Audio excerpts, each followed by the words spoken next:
Thank you, actually. Thank you. First, I would like to thank all the three speakers, excellent presentations. Also, Mohammed, for providing nice food, and thank you very much. And I'm a Buddhist, and I'm actually actively involved in interfaith dialogue. So I have the opportunity to associate with members represented from different faith traditions. So my observation is actually that members of certain faith traditions have reservations about this question of marriage equality. I think main reason is that they find this concept of marriage equality conflict with the teachings of their holy scriptures, religious values, cultural values. But my question to the panel, because now, for example, 500 years ago, when Galileo presented the view based on his observations that the moon is orbiting the Earth and the Earth is going around the sun. So the things change. It was, he had to pay a huge price for that, but so the religious communities have adapted to that view really. Initial stage, many people opposed Galileo's view. Same with Charles Darwin. So my question is actually, living in 21st century, should faith communities change their attitudes? True, maybe really conflicted with their holy scriptures, but we have to show compassion and better understanding. So I would like to know the views of the panel.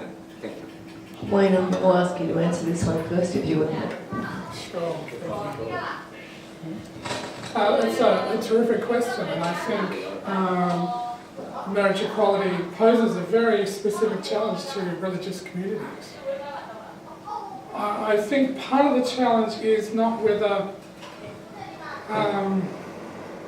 they should change, but will they change?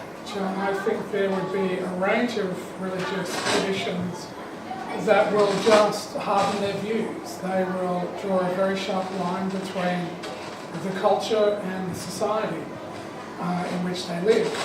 I think there will be other groups that will perhaps, and I hope, they will see the opportunity to change, to rethink their particular views.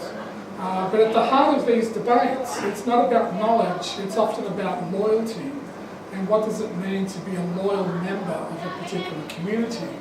And so I think what it takes is religious leaders to articulate a view where you can still be a loyal Christian or Muslim or Hindu or Jew, that through your faith perspective that then allows space to welcome,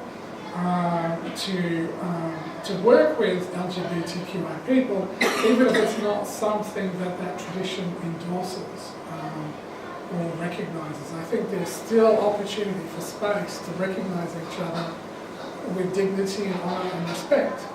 My hope would be that communities would take that next step and begin to articulate a space, particularly for the LGBTQI people who are Christian and Muslims and Jews, who feel completely excluded by their communities. That's perhaps the biggest difficulty.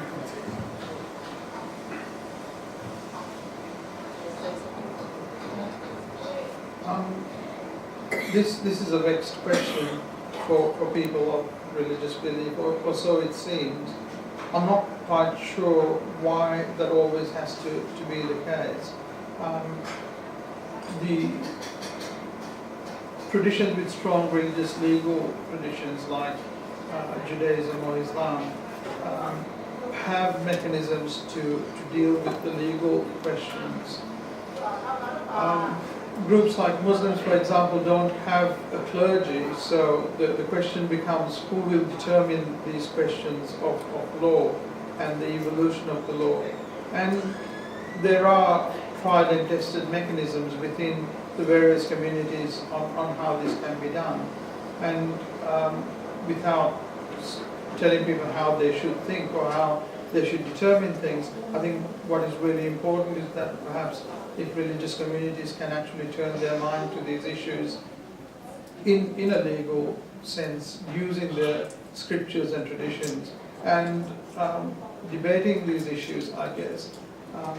Because every one of these communities has people who belong to the gay community, and whatever the law might determine, the reality is that they have to deal with these people and how they feel and how they belong and how their sense of belonging to that religious community or the broader community. And that should perhaps be done with a degree of compassion and understanding that would at least help to keep these people safe while these debates are happening, and for the debates to be done respectfully and to be done in a tolerant kind of way, so that people don't feel ostracized and alienated and marginalized, which lead to issues like suicide and violence, which you see in many communities where young people particularly are excluded on the basis of their gender. I think it's probably a question where a politician doesn't really have much of a statement to make, because while we want to change the law federally and remove discrimination under the law federally, what we were discussing through the Senate inquiry is that there will be an exemption for religions to be able to make their own decisions about marriage. There won't be, hopefully, an exemption for civil celebrants. They will have to, hopefully, when the ACT government put this in a submission to the Senate inquiry, to make sure that they weren't exempted, so they have to actually provide marriage services when required, although that may be difficult to actually do in reality. So I wouldn't presume to tell religions what they should and shouldn't do in relation to marriage, unless I was a member of that group, which I'm, of a particular faith, which I'm not. But I'd imagine that there would be quite a number of people in the LGBTI community who do want to participate in those groups. And as I mentioned in my opening remarks, I think it is really an opportunity for the church to actually welcome more people into the different faiths. And to have them feel included, and I think they want to grow their congregations, and that's quite a good way to do it, and would certainly strengthen the institution of marriage at the same time.